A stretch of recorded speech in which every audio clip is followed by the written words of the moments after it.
The message we've chosen today was delivered by Dr. Peale in the Crystal Cathedral on January 25th, 1987. It is entitled, Positive Thinking Works Wonders.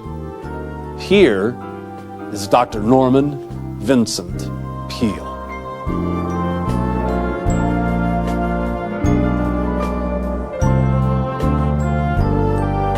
31 years ago, this man at my side asked me if I'd start a church here in Garden Grove, and he was so generous, he gave me $500. No, really, this is our friend, Norman Vincent Peale. And we love you. God loves you, so do I. Norman Vincent Peale. This is perhaps the grandest church in the United States. It's very unique.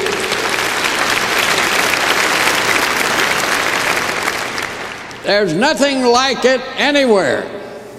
But he turns it into a family, old-fashioned country church atmosphere.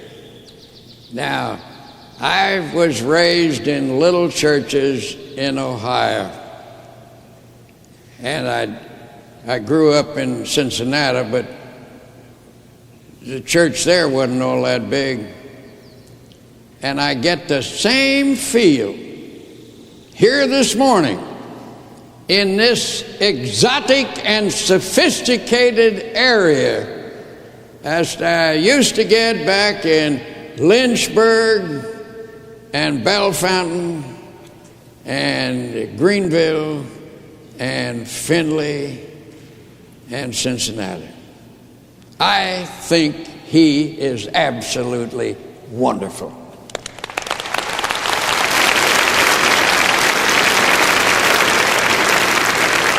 And about that $500 that Ruth and I gave him to start the church, that was a loan. With interest. Now, since he asked me what I was going to talk on and I couldn't think of it, I now think of it. Positive thinking works wonders. And it does too. That is for sure. Inevitably.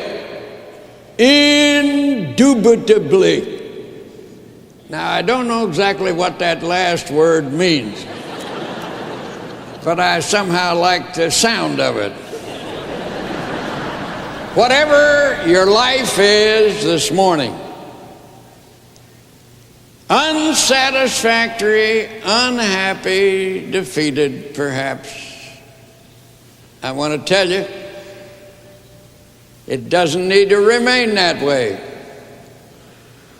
You're in a place where presides the one who can change everything for you by changing you. He can make you think differently,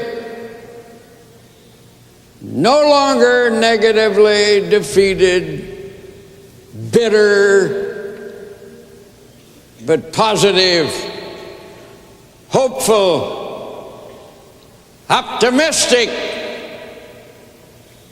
victorious. Now, some time ago, I was in Hong Kong and was in the Kowloon section of Hong Kong. My wife knew a dressmaker over there where she said she could get some dresses cheaper than back in New York. I had to remind her of what we had to pay to get to Hong Kong. But a dressmaker establishment was no place for me. So while she was there, I took a walk amidst the crooked little streets of Kowloon, teeming with millions of people. And I suddenly saw before me what was described as a tattoo parlor. And in the window, they had demonstrations of what you could get tattooed on your chest or on your arm or wherever. And of course, they had beautiful girls, mermaids, or the flag of your country. But there was another one that drew my attention. Born to lose. And I was astounded that anybody in his right mind would go into a tattoo parlor and have engraved in his chest, born to lose. So I went into the tattoo shop and I pointed to it and I said, "That one." And the man said, "Take off your coat." I said, "No, I don't want it done on myself. But do you mean to tell me that anybody would actually come in here and have that tattooed in his flesh? Born to lose." He said, "Yes, a few." But I asked, why would they do it? He said, before tattoo on chest, tattoo on mind. That is to say, there's some people, God help them, who believe that they were born to lose. Now, I am a Bible-believing, evangelical, old-fashioned preacher of the eternal gospel of salvation. And I have read the Bible through and through many times, and nowhere do I find it stated that you're born to lose. Man is said to be a sinner. That is true. You're sinners, I'm sinners, but, and there's the great alternative, but we are saved by the shed blood of Jesus on Calvary for our salvation, and we are made victorious, positive spirits through Jesus. This is the victory that overcomes the world, even our faith. To as many as received him, to them gave he the power to become, rise from what they are now to what they can be, the sons of God. Now, I have in my short life seen many examples of how positive thinking works wonders. I'm thinking of a friend of mine, a woman by the name of Mary Crow. She was born in the country outside of Portsmouth, Ohio. She was one of 9 children. Her father, she says, never made in his life over $50 a week. None of the children ever dreamed of going to college. It wasn't possible. They lived in a very poor home on the outskirts of the city of Portsmouth. Mary's job, being the oldest, was to cook the meals do the chores, do the washing, because her mother worked along with her father. And one day this girl, just about to graduate from high school, the only member of the family who had ever graduated from high school, was doing the family wash for 10 or 11 people. And she was washing her father's soiled clothes that he wore in the steel mill. Not in an electric modern washing machine, but with the old-fashioned scrub board with Fell's naphtha soap.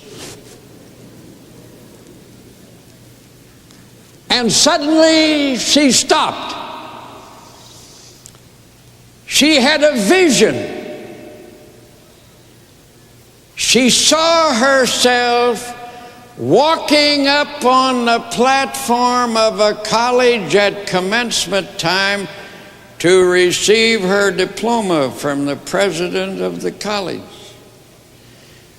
She saw the campus in complete detail. She knew that this is what God had in mind for her. The next day, the family priest, for she was a Catholic, called her into his vestry and he said, "Mary, I have here a scholarship for tuition and board for 4 years at St. Mary's of the Springs College in Columbus. And I've been keeping it for the student in Portsmouth High School who could qualify to its high standards." When that fall she walked into the campus in Columbus, it was in specific and accurate detail exactly like she had seen it in her vision. She had never heard of the science of positive imaging nor of positive thinking, but Jesus Christ had made her a positive thinker. She graduated with the highest marks of her class in that college. Then she had another dream. She saw herself as a very successful insurance agent. Now, this was a day and age in which there were no women insurance agents. So she went down to the Equitable Life Agency in Columbus and told the secretary she wanted to see the manager, and the secretary said, "Why do you want to see the manager?" And she said, "I want to become an insurance agent." The secretary gulped and went in and saw the manager and came back and said, the manager said, "We are not hiring any women." Never had a woman, don't expect ever to have one. Tell her no. She left. She came back the next day with the same request. Day after day she came. That used to be called in America persistence, perseverance. It's now called hang in there. One day the manager came in, saw her sitting there and said, "What are you doing here?" She said, "I'm waiting for a job as an insurance agent." He said, "I told you we'd never hire a woman." and you don't know anything about insurance anywhere, and you don't know anybody in Columbus who could buy a policy, goodbye. Then she went down to a bank. Her roommate in college was the banker's daughter. She'd heard that the banker had many policies with this company, and she asked him to speak to the manager. The next time she went into the office, the manager received her. He said, "How'd you know Mr. Jones, the banker?" She said, "Well, I have connections." He gave her a job with a rate book, and he said, "Go on out and starve to death." 25 years later, the same manager presided over a testimonial dinner to Mary Crow as the biggest producer that the Central Ohio Agency had ever had. And one day in New York, I went with her up to the office of the Equitable Life Assurance Society, and the top executives nationally gave her a luncheon as the greatest agent the company had ever had. Don't tell me that positive thinking doesn't work wonders. So what do you want to be? Ask yourself that question. Don't dodge it. What do you want to be? Then dedicate it to Jesus Christ along with your whole life. And don't doubt it. Believe. And then form a picture in your mind of that goal. Hold it tenaciously in the conscious mind until by process of intellectual osmosis it sinks into the unconscious, and when it gets into the unconscious, you have it because it will have all of you. I would go so far as to say that if you are a complete, dedicated follower of Jesus Christ, you can do anything you really want to do with your life.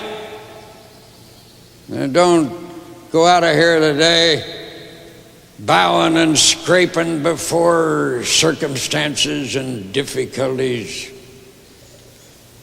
Go out of here walking tall, reaching for the sky with the crown of your head, unafraid. And if you have any doubts about it, go back and look in the mirror. Now, some of you, that will be a far more pleasant experience than others. Look at yourself and say, "Look here, son. Look at here, girl. Who are you anyway?" And the answer will come back, "You are a child of God, created in His own image. Not born to lose, born to win." This is the victory that overcomes the world. That's a good one to say every time you're faced with a difficulty. Just draw yourself up and say that this is the victory that overcomes the world, even my faith. Now, this is not bravado.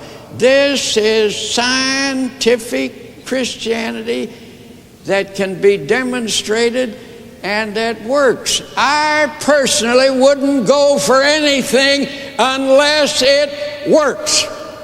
And I know this works.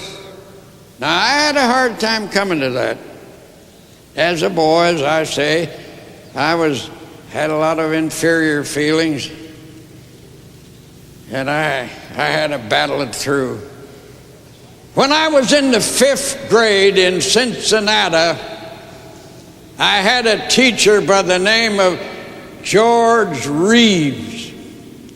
He was an enormous man, well over 6 feet, and he was the teacher of the 5th grade.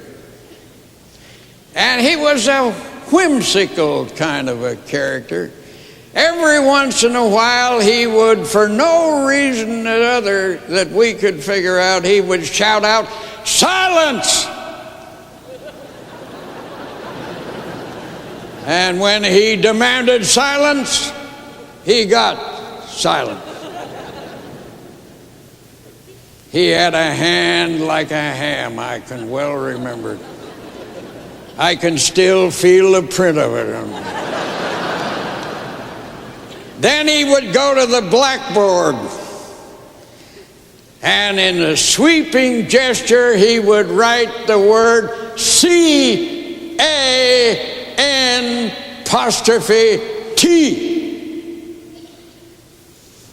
Then he would put the chalk down and dust off his hand and say, "Okay, what do I do now?"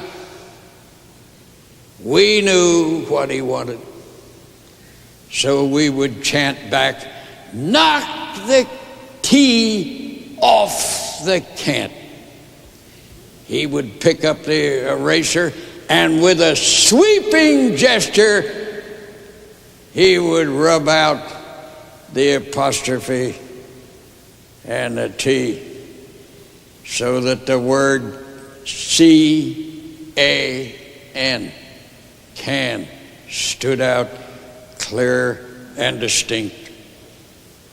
Then he would say, "Young ladies and young gentlemen," I never knew him to call us boys and girls, "let that be a lifetime lesson to you.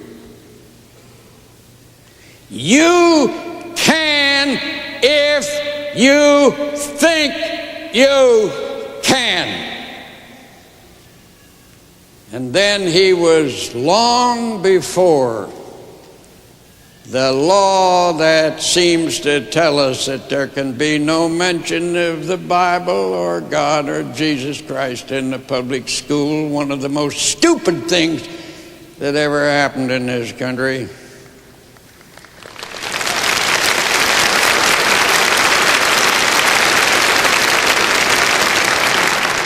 He would say, "Let me tell you something, and don't you ever forget it as long as you live. I can do all things through Jesus Christ, who gives me the strength." Now, I guess that must have been 60 years ago. But I never did forget it. Don't you ever forget it either. Positive thinking works wonders. I love you. God bless you, everyone.